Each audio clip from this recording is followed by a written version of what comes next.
Natural stone is Mother Nature's oldest art form, created by water, minerals, heat, and pressure, adding strength and stability to our landscapes. In our modern designs, stone can add warmth and texture to any living environment.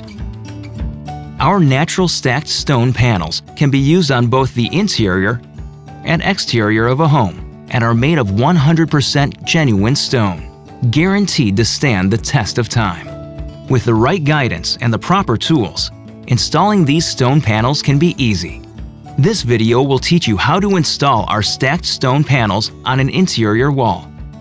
If you wish to install on an exterior wall, like the facade of your house, do so in accordance with your local building code's requirements for adhered masonry veneers and the Building Stone Institute's Adhered Stone Veneer Installation Guide.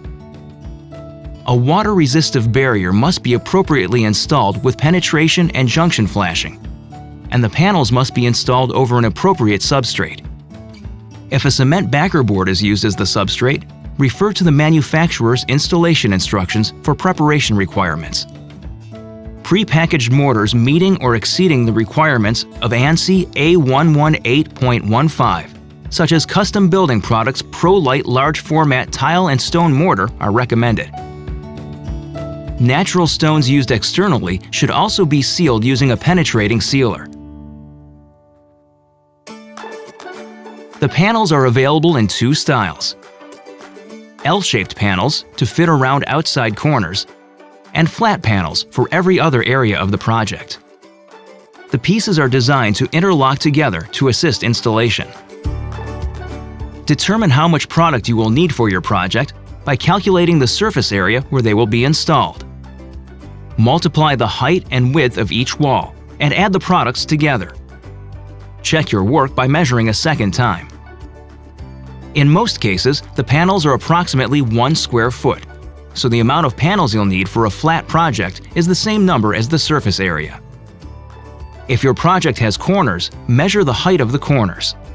Since each corner panel is 6 inches tall, multiply the height of the corners by 2 to determine the number of corner pieces.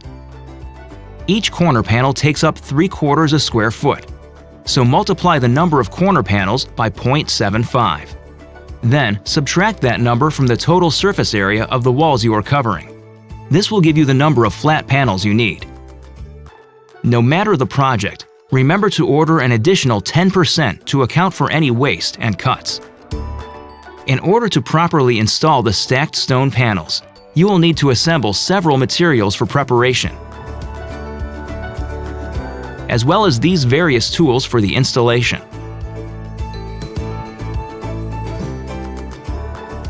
We will cover all installation possibilities by installing over this representative fireplace. This will offer us both outside corners and butt joints.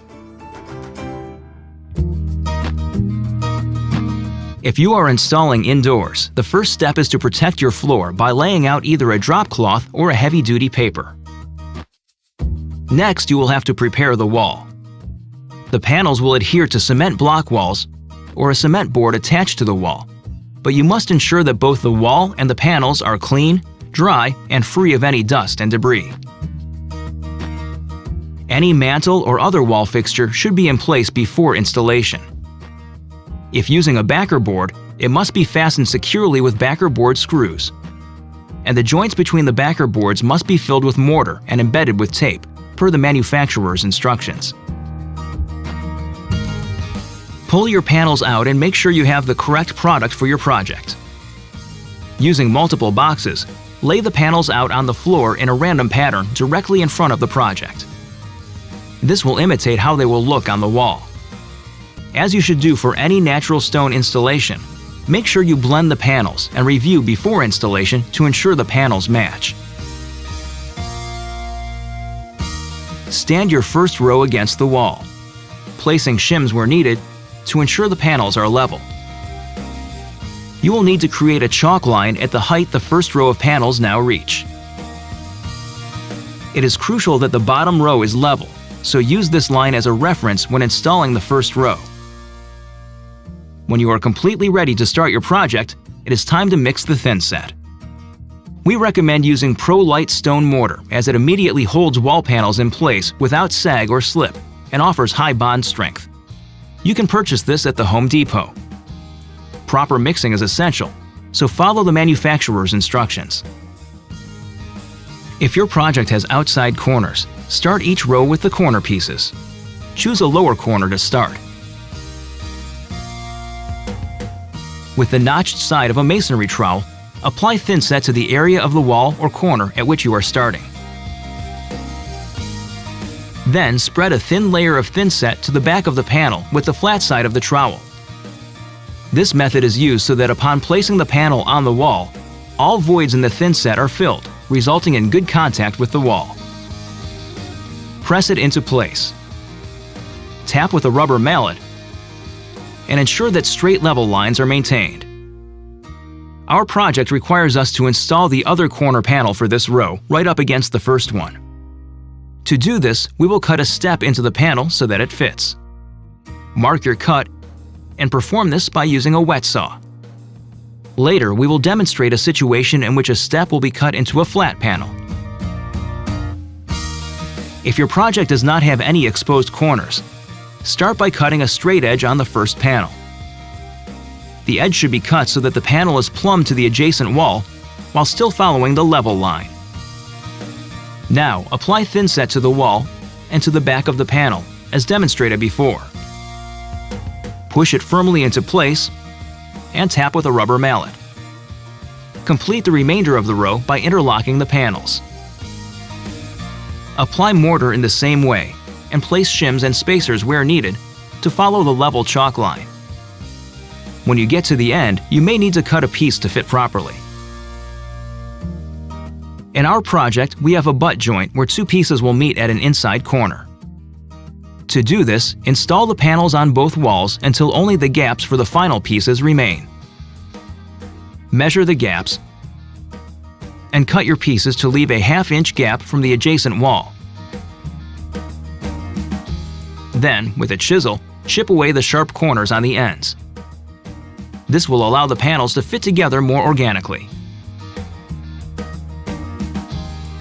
Ensure that they fit and look good in the corner before installing them. Be sure to measure the gaps for each row. Not all cuts will be the same, so cut as you go for best results. Continue the installation in the same way, using the panels you laid out for the rest of the wall. When starting the second row, a professional tip is to flip the corner so that seams will not be visible. Again, start with the corner pieces if you have any exposed corners, and then continue with the flat pieces.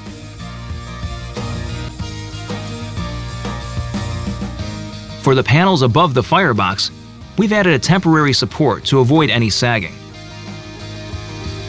Here is where we can also demonstrate a situation where a step will have to be cut into a flat panel. Both of the corners are installed first, and then all but one of the flat panels is installed. A step will have to be cut into the last piece so that it fits. Mark your cut and cut the panel using a wet saw. Follow the previous steps for the remainder of your project and cut your stone around any fixtures on the wall to ensure that your stone panels look great for years to come.